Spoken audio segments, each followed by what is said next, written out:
दोस्तों, college hostel सिर्फ ईंट और सीमेंट की इमारतें नहीं होती।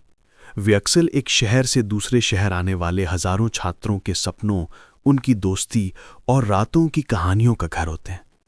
लेकिन कुछ हॉस्टल रूम ऐसे होते हैं जिनकी दीवारें अच्छी यादों के बजाय भयावह अतीत और अनसुलझे दर्द को कैद करके रखती हैं।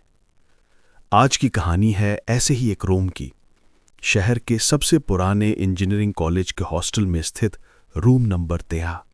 ये कहानी शुरू होती है रवि, विक्रम और आलोक से।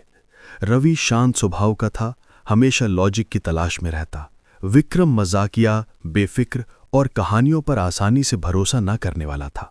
और आलोक थोड़ा आध्यात्मिक, संवेदनशील और हर छोटी बड़ी बात को गहराई से महसूस करने वाला। इन तीनों ने इंजीनियरिंग के पहले साल में एक साथ एडमिशन लिया था। नए सत्र की शुरुआत थी और हॉस्टल में कमरों की भारी कमी थी। इन्हें कॉलेज के सबसे पुराने विंग, जिसे ब्लॉक सी कहा जाता था, में जगह मिली। ब्लॉक सी का नाम सुनते ही विक्रम हंसा था। क्या यार, हमें पुराने तहखाने में डाल दिया। वार्डन एक शांत बूढ़े व्यक्ति थे जिन्होंने चाबियां थमाते हुए बस इतना कहा, देखो बच्चों, ब्लॉक सी में ज्यादा लोग नहीं रहते, शोर मत करना, खासकर रूम नंबर 13 में। जब वे ब्लॉक सी पहुंचे तो गलियारा वीरान था। दीवारें सीलन भरी थीं और हवा में नमी और पुरानी लकड़ी की गंध थी। उनका कमरा गलियारे के अंत में था। दरवाजे पर बड़े जंग लगे अक्षरों में लिखा था 13। रूम नंबर 13 को लेकर अजीब कहानियां थीं। सीनियर से पता चला कि कई साल पहले प्रकाश नाम का एक लड़का इसी रूम में रहता था। प्रकाश पढ़ाई में बहुत होशियार था, लेकिन उसे अजीब मानसिक परेशानी थी। उसे लगता था कि कमरे में कोई है जो उसे पानी पीने नहीं देता। एक रात बिना किसी को बताए प्रकाश ने इसी रूम में आत्महत्या कर ली थी। तब से यह कमरा शाबित माना जाता था और बंद कर दिया गया था। रवि, विक्रम और आलोक को ये कहानियां मजाक लगी। रवि ने हंसकर कहा, आत्महत्या किसी बुरी शक्ति ने नहीं, बल्कि फेल होने के डर ने कराई होगी। विक्रम ने दरवाजे को पीटते हुए मजाक किया, नमस्ते प्रकाश भाई, अब हम यहां रहेंगे। पहले कुछ दिन सामान्य रहे। उन्होंने अपने सामान को सेट किया और देर रात तक पढ़ाई करते रहे। लेकिन चौथी रात अजीब घटनाएं शुरू हुईं। रात के लगभग 2 बजे थे। आलोक अपनी डेस्क पर बैठा एक मुश्किल न्यूमेरिकल हल करने की कोशिश कर रहा था। रवि और विक्रम सो रहे थे। तभी आलोक को महसूस हुआ कि कमरे में अचानक भयानक ठंड बढ़ गई है, इतनी कि उसकी सांसें धुंधली होने लगीं। उसे लगा शायद खिड़की खुली है, लेकिन खिड़की पर मोटी जाली लगी थी और वो मजबूती से बंद थी। वो उठकर दरवाजे की ओर बढ़ा। तभी उसने अपनी डेस्क के ठीक सामने वाली दीवार पर कुछ देखा। दीवार पर किसी के नाखून के गहरे निशान, जो बिल्कुल ताजे लग रहे थे, जैसे किसी ने अभी अभी अपनी पूरी ताकत से उस पर खरोंच मारा हो। आलोक का खून जम गया। उसने डर के मारे आंखें बंद कर लीं। जब उसने आंखें खोलीं तो खरोंच के निशान वहां थे, लेकिन उनके पास कोई नहीं था। उसे लगा कि यह उसका भ्रम है या शायद कोई पुरानी दरार। लेकिन तभी उसे महसूस हुआ कि उसके कंधे को किसी गीले ठंडे हाथ ने छुआ है। वो चीखने वाला था कि तभी साउंड, एक धीमी सी फुसफुसाहट की आवाज जो तुरंत बंद हो जाती है। आलोक की तेज सांस लेने की आवाज। उसने तेजी से पीछे मुड़कर देखा, वहां कोई नहीं था। उसने रवि और विक्रम को नहीं जगाया, लेकिन उस रात वो सो नहीं पाया। अगले कुछ दिन रूम नंबर 13 में अजीब घटनाएं बढ़ने लगीं। विक्रम ने बताया कि जब वो रात में सोता है तो उसे लगता है कि उसके बेड के पास कोई अदृश्य शक्ति खड़ी है, और कभी कभी उसे लगता है कि उसके सिरहाने पर कोई रो रहा है। एक रात रवि रात 3 बजे वॉशरूम से लौटा। उसने देखा कि उसकी डेस्क पर रखी सारी किताबें उठकर जमीन पर गिर गई थीं। हैरानी की बात यह थी कि किताबें गिरने की कोई आवाज नहीं आई। रवि, जो लॉजिक पर विश्वास करता था, उसने माना कि शायद उसने उन्हें सही से नहीं रखा होगा। उसने किताबें उठाईं और सो गया।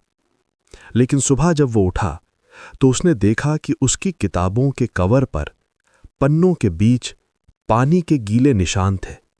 वे निशान ऐसे थे जैसे किसी ने रात भर उन पर रोया हो या उन्हें आंसुओं से भिगो दिया हो। इस बार रवि का तर्क भी जवाब दे गया। तीनों दोस्त घबरा गए। उन्होंने कमरे की सफाई शुरू की, ये सोचकर कि शायद कोई पुरानी चीज उन्हें राज बताते। तभी आलोक को पुरानी टूटी हुई अलमारी के पीछे से प्रकाश की एक पुरानी धूल भरी चमड़े की जिल्द वाली डायरी मिली। डायरी में प्रकाश ने अपनी मानसिक यातना और भयानक प्यास के बारे में लिखा था। उसने लिखा था कि कोई है जो उसे पानी नहीं पीने देता और हर रात वो प्यास से तड़पता है। वो बुरी तरह से असहाय था। आज फिर वो मेरे सिरहाने खड़ी थी। मैं उठकर पानी पीना चाहता था पर वो मुझे हिलने नहीं दे रही थी। मेरा गला सूख रहा है। मैं चीखना चाहता हूं पर आवाज नहीं निकलती। ये कमरा मुझे अकेला नहीं छोड़ता। मैं प्यासा हूं, बहुत प्यासा हूं। डायरी के आखिरी पन्ने पर एक भयानक स्केच था। पानी का एक ग्लास और उसके नीचे कांपते हाथों से लिखा था, अब मेरी प्यास सिर्फ खून से बुझेगी। डायरी पढ़ने के बाद रूम नंबर 13 उनके लिए सिर्फ एक हॉरर रूम नहीं रहा बल्कि एक जाल बन गया। उसी रात बाहर तेज बारिश और भयंकर तूफान शुरू हो गया। बिजली बार बार जा रही थी। रात के लगभग 1:30 बजे आलोक अपने बेड पर बैठा था। रवि और विक्रम करवटें बदल रहे थे। तभी आलोक ने देखा कि दरवाजे के नीचे से किसी गीले पैर का निशान कमरे में आ रहा है, जो तेजी से पानी के धब्बों में बदल रहा था। ये निशान धीरे धीरे आलोक के बेड की ओर बढ़ रहा था। आलोक की हिम्मत जवाब दे गई। वो चीखने वाला था कि तभी उस गीले निशान से एक पारदर्शी उदास आकृति खड़ी हो गई। ये प्रकाश था। उसकी आंखें उदास और सूजी हुई थीं। उसके होंठ प्यास से फटे हुए थे। वो एक भयानक मूक पीड़ा में था। प्रकाश की आत्मा आलोक की ओर लपकी। आलोक ने डर के मारे चीखना शुरू कर दिया। उसकी चीख सुनकर रवि और विक्रम जाग गए। उन्होंने देखा कि आलोक हवा में हाथ पैर मार रहा है, जैसे कोई उसका गला घोंट रहा हो या उसे दबा रहा हो। रवि, जिसने अब तक तर्क से काम लिया था, वो पूरी तरह से स्तब्ध था। लेकिन विक्रम, जो मजाकिया होने के बावजूद सबसे पहले होश में आया, उसने तुरंत कमरे के कोने में रखी हुई प्रकाश की डायरी उठाई। उसे महसूस हुआ कि इस आत्मा को आजादी चाहिए, बदला नहीं। विक्रम ने डायरी का आखिरी पन्ना पढ़ा और चिल्लाया, तुमने आत्महत्या की थी प्रकाश। इस रूम को बंद करने की वजह सिर्फ तुम्हारी प्यास नहीं थी। तुम उस बुरी शक्ति के वश में थे। तुम्हारा डर ही तुम्हारी प्यास था। अब तुम आजाद हो। जैसे ही विक्रम ने सत्य के ये शब्द कहे, प्रकाश की आकृति जोर से चीखी। उसकी उदासी गुस्से में नहीं बल्कि गहरी अनसुनी शांति में बदल गई। वो चीखती हुई छत की ओर उड़ गई और एक पल में हवा में भंग हो गई। कमरा शांत हो गया। अगले दिन तीनों दोस्तों ने हिम्मत जुटाकर पूरी कहानी वार्डन को बताई। वार्डन ने सब कुछ ध्यान से सुना। वार्डन ने बताया कि प्रकाश ने आत्महत्या इसलिए नहीं की थी कि वो असफल हो गया था। प्रकाश एक शांत और प्रतिभाशाली छात्र था, लेकिन रूम नंबर 13 में एक बुरी शक्ति थी जो उसे लगातार परेशान करती थी। वो बुराई प्रकाश को पानी पीने से रोकती थी और उसे भयानक प्यास की यातना देती थी। वो बुराई प्रकाश की इच्छा शक्ति पर कब्जा कर लिया था और जब प्रकाश ने डायरी में खून की प्यास लिखी तो वो दरअसल उस बुरी शक्ति के वश में आ चुका था जो रूम नंबर 13 को अपना शिकार बनाने का अड्डा बनाना चाहती थी। प्रकाश की आत्मा उस रूम में कैद थी क्योंकि वो उस बुरी शक्ति से बदला लेना चाहती थी, लेकिन खुद भी उसी प्यास की यातना में फंसी थी। विक्रम ने जब सत्य बोला कि उसका असली डर और उसकी प्यास बुरी शक्ति का वश था, तो प्रकाश की आत्मा को एहसास हुआ कि उसकी प्यास खून की नहीं बल्कि मुक्ति की थी। सत्य बोलकर उन्होंने प्रकाश को उस बुरी शक्ति के बंधन से आजाद कर दिया था। रूम नंबर 13 को हमेशा के लिए बंद कर दिया गया।